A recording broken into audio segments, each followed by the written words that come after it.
자, 여러분 집 팔면 양도세 신고하시죠. 그래서 집을 팔고 정부가 시키는 대로 그 기한 내에 양도세 신고하고 세금 납부도 했습니다. 그런데 이런 절차가 끝난 뒤 무려 5년 2개월 후에 갑자기 국세청에서 고지서를 내서 당신이 냈던 세금은 잘못됐다, 잘못 계산했다. 그러니 세금도 더 많이 내고 그리고 잘못 계산해서 냈으니 무려 5년치의 어마어마한 가산세까지 내시오라고 통보가 오면 여러분 납득이 되시겠습니까? 자, 오늘은 좀 맘먹고 이 국세청 비판 좀 한번 해보겠습니다. 올 4월에 이 조세심판원에서 다뤄진 사건입니다. 자, 조세심판원은 국무총리실 산하에 있는 이 행정심판기관입니다. 바로 이 국세와 지방세 불복 절차에 대해서 심판을 하는 그런 행정심판 기구입니다. 자, 뭐 사안은 간단합니다. 저분은 집을 2016년 12월 20일 날 팔았네요. 2016년에 팔았습니다. 자, 그리고 집을 판 뒤 정확히 기한에 맞춰서 양도세를 신고 납부했습니다. 그 집을 팔면 그 집을 판 달의 말일부터 2달 이내에 양도세를 신고하고 납부하게 돼 있죠. 그래서 2016년 12월 말일로 해서 2개월, 즉 2016년 2월 말에 양도세를 신고 납부했습니다. 너무나 정상적인 절차를 거쳤습니다. 자, 그리고 이분은 1세대 1주택자로 신고를 해서 아마 소정의 양도세도 조금 냈던 것으로 그렇게 나옵니다. 그런데 무려 5년 2개월 만에, 즉 2022년 4월 20일 날 국세청에서 편지가 날라오게 됩니다. 자, 편지의 내용은 이런 겁니다. 당신은 1세대 1주택자로 신고를 했지만 1세대 1주택자 요건이 안 된다. 따라서 세금을 더 내야 된다. 그리고 당신은 신고를 잘못했으니 무려 5년 동안의 이 가산세도 내야 된다. 이런 내용의 편지가 온 겁니다. 자, 그래서 이 납세자는 불복 절차를 시작을 했습니다. 억울하다. 도대체 뭐가 억울할까요? 자, 우선 시효입니다. 이 범죄에도 공소시효라는 게 있죠. 어떤 범죄를 저질렀다고 50년 뒤, 60년 뒤에 검사가 기소할 수 있는 건 아닙니다. 그렇듯 이 국세도 부가제척기간이라는 게 있습니다. 자, 국세기본법의 이 부가제척기간은 5년으로 나옵니다. 따라서 과세할 수 있을 때부터 5년 동안만 과세를 하는 거지 10년, 15년 뒤에 세금을 내라고 하는 건 말이 안 됩니다. 자, 그런데 저기 보면 어떻게 돼 있죠? 분명히 2016년 2월 말까지 양도세를 내게 돼 있기 때문에 5년의 기한은 2022년 2월 말이 됩니다. 즉 5년 2개월이 됐기 때문에 이 부가제척 기간은 분명히 지났다. 국세청은 더 이상 청구할 수 없다. 이렇게 주장을 합니다.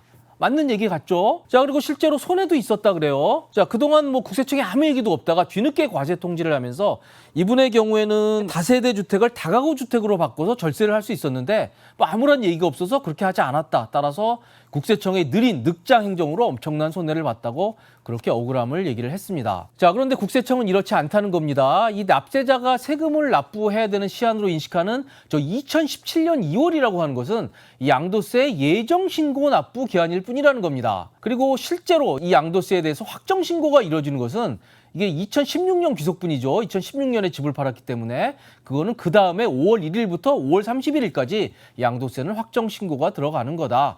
이렇게 얘기를 했습니다. 자, 그런데 이걸 납세자가 알기는 어려워요. 납세자는 그냥 예정 신고하고 납부하면 그걸로 끝이거든요. 국세청이 그 다음에 5월 달에 확정 신고하는 그런 절차를 거친다는 걸 일반 납세자들은 잘 모릅니다. 저도 처음 알았습니다. 납세자들은 그냥 예정 신고 납부하면 절차가 끝이기 때문에 그렇습니다. 자, 그런데 국세청은 바로 이 국세의 부가제척 기간, 기산점을 따질 때는 저 예정 신고 납부가 아니라 확정 신고 납부 기준으로 따져야 된다고 그렇게 주장을 했습니다. 그래서 저런 경우에는 2017년 5월 31일까지 이 양도세 확정 신고가 이루어지기 때문에 바로 이때부터 5년, 즉 2022년 6월 1일까지 양도세를 고지하면 그것은 부가제척 기간에 위배되지 않는다라고 그렇게 주장을 한 겁니다. 자, 다시 한번 정리할게요.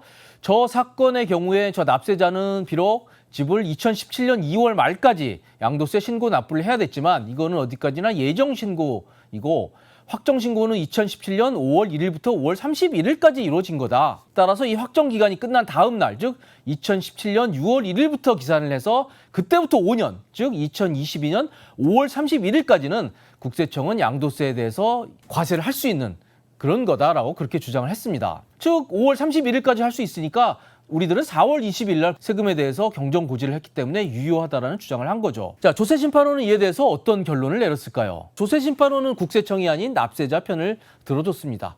너무나 상식적인 판결입니다. 자, 우선 절차적인 문제를 들었습니다. 자, 과세 처분이라는 건 이 과세 처분 통지서에 앞서서 이 과세 예고 통지서라는 걸 보내주게 돼 있습니다. 자, 미리 뭐 시간적 여유도 주고 대비할 수 있게 하고 또 불복 절차도 거칠 수 있게 하는 그런 취지의 제도입니다. 자, 그래서 대법원의 경우에는 이 과세 예고 통지를 하지 않고 바로 과세 통지를 하는 것을 굉장히 중대한 절차적 흠으로 보고 있습니다. 꼭 거쳐야 되는 절차로 보고 있습니다. 자, 그런데 이 사건에서 국세청은 이 문서를 동시에 보냈다고 합니다. 예고 통지서와 바로 과세한 통지서를 함께 보낸 거죠. 시간이 없었기 때문에 그런 겁니다.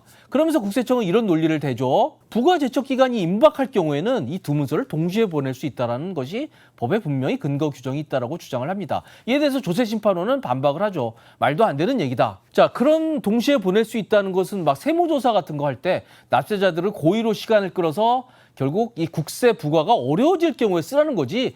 이런 경우에는 그에 해당되지 않는다. 자, 그래서 이 조세심판원이 한번 국세청에 알아봤다고 합니다. 도대체 왜 이게 5년 만에 고지서가 나왔는지. 그랬더니 양도세 관련된 이 자료는 바로 생성이 됐는데 이게 세무서에서 한마디로 일처리를 늦게 한 거죠. 그냥 캐비넷에 서류 넣었던 겁니다. 그러다 뒤늦게 5년 만에 서류를 검토해서 그렇게 한 거죠. 자, 그래서 조세심판원은 이렇게 얘기를 합니다. 과세 예고 통지서와 과세 통지서를 동시에 보내는 거는 그렇게 이 납세자들이 고의로 회피할 때 그럴 경우에 쓰라는 거지, 이건 그야말로 당신들이 늑장 행정을 했기 때문에 발생한 일이기 때문에 이런 중대한 이 절차적인 흠은 허용이 되지 않는다라고 그렇게 밝혔습니다. 자, 이에 따라서 국세청이 바로 2022년 4월 20일 날 했던 저 양도세 경정고지는 모두 취소한다. 그리고 아울러 가산세 같은 것도 모두 취소한다라고 그렇게 취소 처분을 내린 것입니다. 자, 당연한 판결이라고 봅니다. 이게 공무원이라고 하는 게 국민을 위해서 봉사하는 조직이라고 하면 말도 안 되죠. 자, 저도 뭐 집 팔고 양도세 신고해봤습니다. 기한 내에